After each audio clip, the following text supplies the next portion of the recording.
Jau mēnesi Gulbenes novadā sabiedrisko autobusu kursēšanu nodrošina kurzemnieki, Talsu autotransports.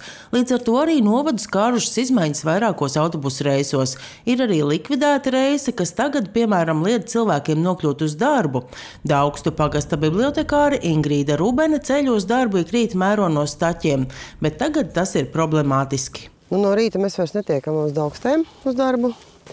Tātad autobus vairs neiet uz Daugstēm, bet viņš tagad iet uz Jaungulbeni un pēc tam nāk atpakaļ. Labi, daugstenieši tiek uz Gulbeni, bet tie, kas brauc no Gulbenes strādāt, tie netiek. Tiem, kam ir mašīnas, tiem ir, jāsaka, pie vienas vietas, bet autobusu vajag saglabāt. Tas ir mans viedoklis.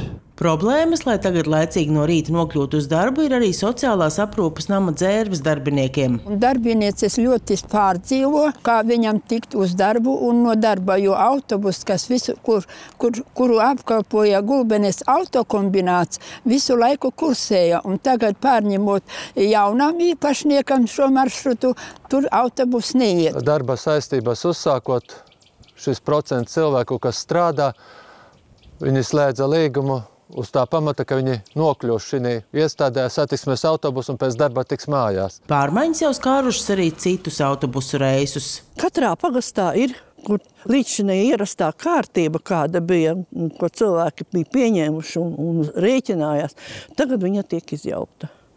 Jā, ir cilvēku mazāk, bet tas jau nenozīmē, ka ja tur 12 cilvēku vietā brauc 3, ka tāpēc tas reiss ir jānolikvidē vai jāuztaisa par tehnisko reisu.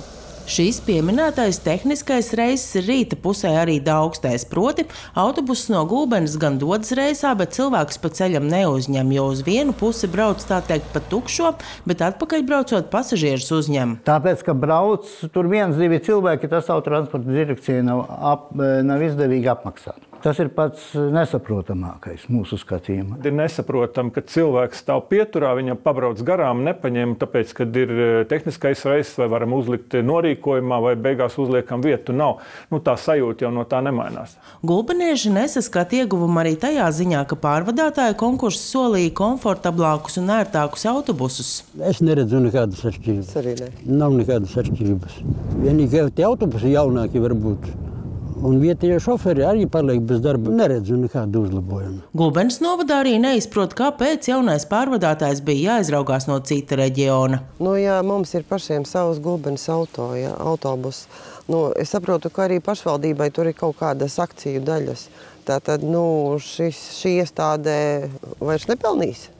Ja? Un līdz ar to arī nodokļi tagad kur aizies uz Talsiem? Pašreiz tie šoferīši, viņi nepārzina šo situāciju. Viņus atved no kaut kurienes, viņi tiek līgti kaut kur citur darbā. Viņi nepārzina šeit ne novada teritoriju, ne viņi pārzina pieturas.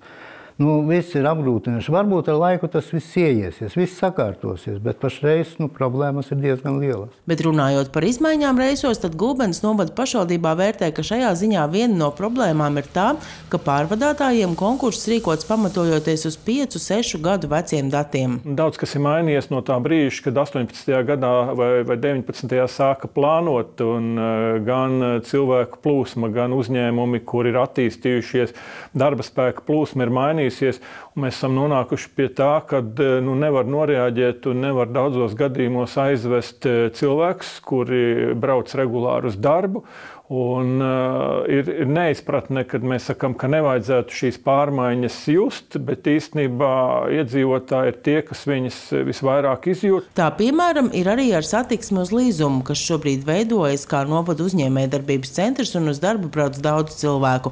Te gan tiek solīts risinājums reisos sūtīt lielākas ietilpības autobusus, un solījums ir arī par rīta reisu Daugstēs. 9. decembra tas ir iekļauts iekšā kā reiss, kurš tiek atgriezts atpakaļ. Tas ir ieplānots un no 9. decembra tas atgriežās. No 9. decembra Gulbenes novadā būs izmaiņas arī citos reģionālo autobusu maršrutos.